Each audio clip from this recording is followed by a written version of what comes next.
Hello, I'm Dr. Terry James Gingrass, and this is Dr. G's ADHD Chat. This is a show trying to make the world safe for ADHDers. I'm a clinical psychologist and neuropsychologist, and I have two ADHD children, and I'm married into a whole family full of ADHDers. And I have been seeing ADHD patients for decades and decades, and I'm okay. I was waiting on my audio engineer telling me that I am making noise. Okay. So we are in the third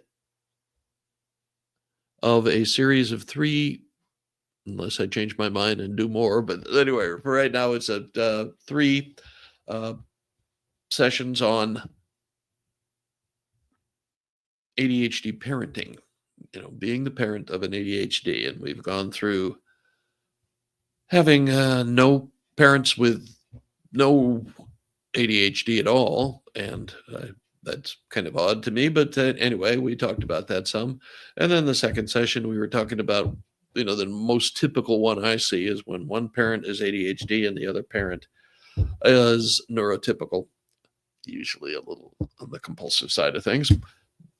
And now we're going to talk about when both parents have ADHD. I'm going to tell you honestly that I have very rarely seen a family structure with this particular pattern. I don't know if ADHDers don't like to hang with each other or not. Well, I know that's not true because especially the teenage boys, they love being together. But we don't see that a whole lot. But we're going to talk about it as well as we can based on relatively few actual clinical examples. But if you got both parents with ADHD, the biggest, well, there are two huge issues. Okay. First of all, ADHD isn't like one static thing that everybody with ADHD is exactly like everybody else with ADHD. It is that ADHD, you can have a whole bunch of it, or you can have just a little bit of it. And this depending on luck of the draw, I suppose. So you have to be able to deal with your situation in a logical and almost scientific way. Okay, each one of you comes into the game with strengths, and each one of you comes into it with weaknesses. And you've got to be willing to talk about that and delegate responsibilities. Who's going to handle the kid when he's having a temper tantrum? Is it going to be mom, who's a little calmer, or is it going to be dad who'll blow up as high as the kid ever did? That's a pretty obvious thing to think about. But okay, so that's what you've got to do, and that's tricky. Separating it out. You probably should be seeing some kind of a family therapist to help you kind of figure out how to break up, the different responsibilities and that sort of thing. And ideally, you'd be one of the ones who evaluated you, but that may not be possible. And that's okay. So just exactly how much ADHD does each parent have, and what are the particular strengths and weaknesses within ADHD that they have? And the other thing is, and it's a huge issue for older ADHDers, is what's your attitude towards ADHD? I mean, I've seen a lot of ADHD adults who are ashamed of themselves for having ADHD. I always thought I was stupid. I always, now what, I mean, ADHD is one of those diagnoses that has changed a lot over time. We didn't, I graduated, I got my PhD in 1980. Okay. One, I'm old, and two, we didn't even have ADHD as a diagnosis until 1980. So I got absolutely no background in it. Uh, I am self-taught based on my years of being able to go through different journals and that sort of stuff, and the fact that I had a couple of kids with this ain't quite right. What's going on here? So that's that is probably the most important thing in a blended family with two ADHD parents. If I mean, and frankly, it's not so much their parents' fault. It's that nobody knew what ADHD was. Nobody knew how to treat it. Nobody, I've had physicians who are usually a little older, but who didn't believe there was any such thing as ADHD. Uh, so that can really shape how you feel, how you think about yourself. And I've done before. I've talked about the problems with being late diagnosed, and a significant portion of people who are having kids now were late diagnosed. They weren't even Nobody even said anything about this, and different school systems had got on board at different rates, even though they were supposed to all be doing it just Jimmy Dandy. I mean, I had a bunch of patients whose accommodations, their 504 plans, were not being disseminated. They go to these meetings, and the parents are sweating blood. And sometimes I went to those things, and we'd come out with this nice plan, and then nobody'd tell the teachers, or the teachers would never bother to read it. And so we'd never had to fight to get the services. And if you go through that, you might have a bit of a chip on your shoulder about ADHD and what it's going to mean for your children. And I totally understand that. And I just recommend that you learn how to work the system so that you get what you need for your child. And that's not cheating or anything. That's just being a bureaucratic barracuda, where you know how to work the system to get what you need. Okay, it's not you cheating or stealing or anything like that. It's that you know how things work. I mean, doesn't do you any good to pound on the table and at a study session, a student study session, where you're trying to hammer out a program for your kid. You've got to work with these folks, so you got to keep it cool, but you've got to be focused on what you need. Okay, and there are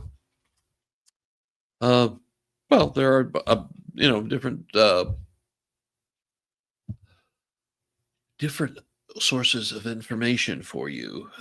There are education law lawyers who are more than happy to work with you, and a lot of them have books and that sort of thing that are available to help you figure out how to go to a study meeting and come out with the kind of 504 plan you want. And sometimes it's even a learning. You get learning services, but that's not always. It's certainly not based on just the ADHD. But if there are different degrees of ADHD, if your child's particular level of ADHD is such that it constitutes a learning disability, then you can get all sorts of extra services.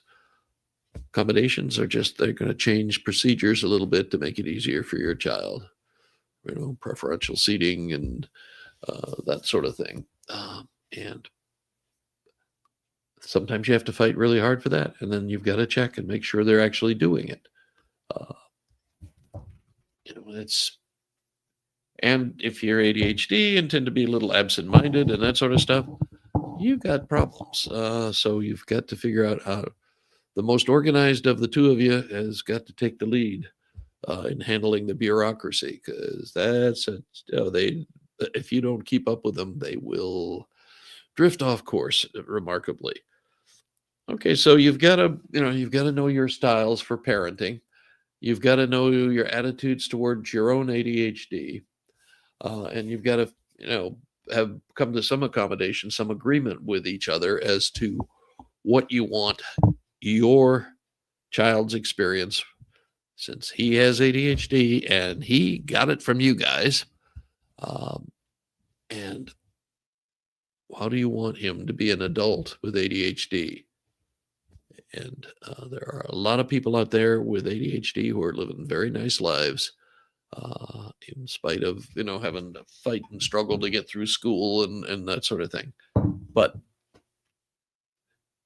your job is to make make it as good an experience as they can have. And so the things and you got to make sure you have an ADHD child. What's your knowledge base on ADHD? You've got to understand what the science about ADHD says. And you may think, well, I've had 30 years with this stuff. I think I know about it. No, you know about your experience with it, but you don't know what the whole range of uh, issues and problems and solutions with ADHD are. You don't. You can't get that from one experience, and people that make that mistake all the time. That's not truth. It's just your experience. Uh, I don't want to get into research design and all that right now, but you've got to make sure that your child comes out of it feeling pretty good about himself, being pretty resilient. Uh, Resilience is, I'm always talking about that. Resilience is more important to your child's success in life than education or intelligence.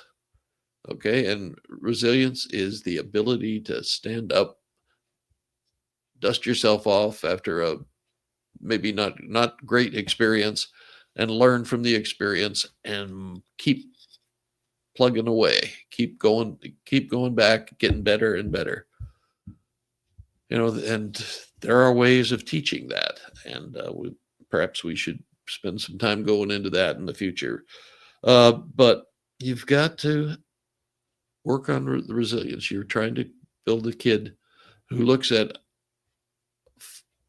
a mistake, an error, a thing that didn't work out well as oh crap, I wonder what happened this time. We'll have to see. Okay, did we so it's an opportunity to learn something, and it's an opportunity to do it again, only do it better next time. It's not the opportunity to pick yourself apart, to criticize yourself, slap yourself on the side of the head and I'm a dummy kind of thing. It's important that they learn to go with being resilient, go with being people who learn from their experiences in life. And learning is not the same as labeling yourself as incompetent or stupid or darn ADHD anyway. It's like anything else. You've got to adapt and adjust. So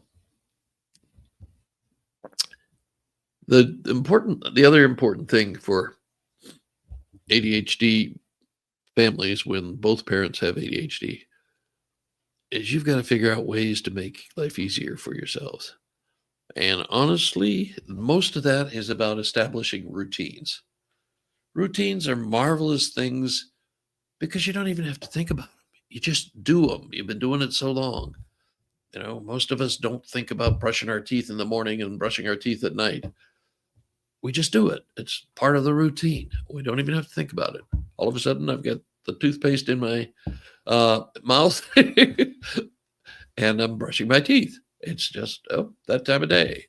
So you need to have as much of your home life as you can organized so that there are routines. Things happen at the same time every day, and I don't even have to think about it. And that's the way you've got to set it up for yourselves. And you've got to also understand that the way to get started on something you really don't want to do very much is to just do a little bit. You don't have to do the whole thing. ADHDers are famous for saying, "Oh my God, it's like, piling everything all into one big pile that you've got to wade through." Yeah, you don't have to do it that way. Do 10 minutes. 10 minutes. And just that'll get you started.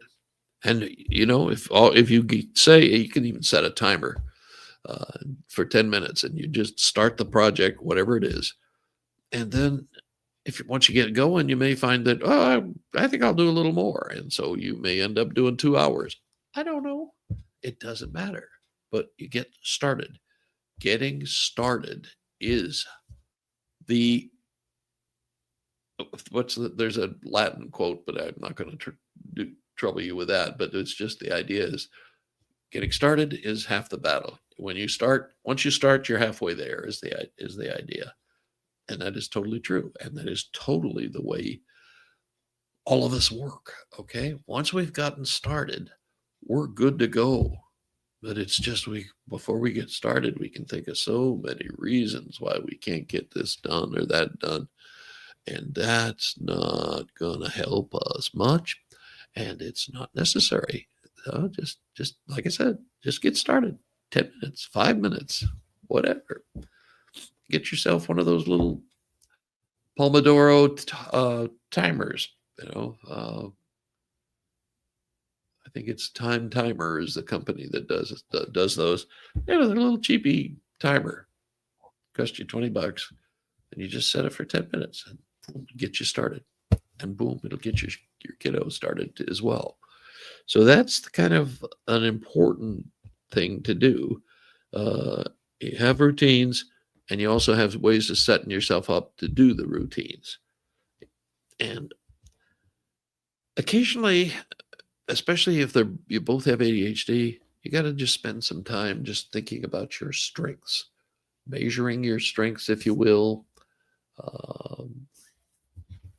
Just list the things you need to do, and then what are your strengths? What are you really good at? What are you maybe not so good at? So you have first of all, a lot of ADHDers are down on themselves. A lot of them have spent their whole lives, I forget. Oh, by the age of 12, the average ADHD child has had 20,000 correctional comments, 20,000 criticisms, and that's more than a neurotypical 12-year-old. It's like, dang.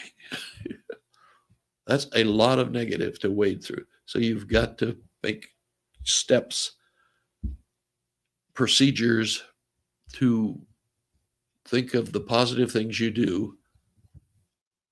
And you've got to do it regularly. Daily's not a bad idea, but at least weekly, the very least weekly. Just what are the good things this week? What have I done? And there's a variation on that called the gratitude exercise, which is just what happened today, or what did I do today that I really am grateful for? I feel good about. It doesn't have to be you finished a novel or anything. It can be like, I found the best submarine sandwich ever, or I thought I really looked good this morning when I left the house. I was really looking pretty sharp. Or I built a birdhouse, and I didn't think I could do that, but I did it. Oh, wow. You've got to get in the habit of doing that, because you have got way more experience criticizing the heck out of yourself. And you have more, if you're ADHD, than most people. So you've got to train yourself to start being a little more positive about yourself. And that's not bragging. It's none of those negative things. It's more realistic than the exaggerated criticism that you're used to. Okay, we are about done with this. And if there's anything else you would like me to comment on, please leave a note, and I'll try to figure out a way to put it into the show. Um, and we will. Well, I've been doing this a long time, okay, and I like to help people. Um, I've been doing this particular show for what's it been, about 8 years now, 8, 9 years, and I do it basically because I like to give back, and I want to help folks without charging an arm and a leg. And if there's anything else I can do for you, within reason, of course, give me a buzz. I'm at terrygengrassphd.com. That's my website. Of course, I'm on Facebook and YouTube and Apple podcasts and Spotify and a few others. So let me know if there's anything you would like me to cover.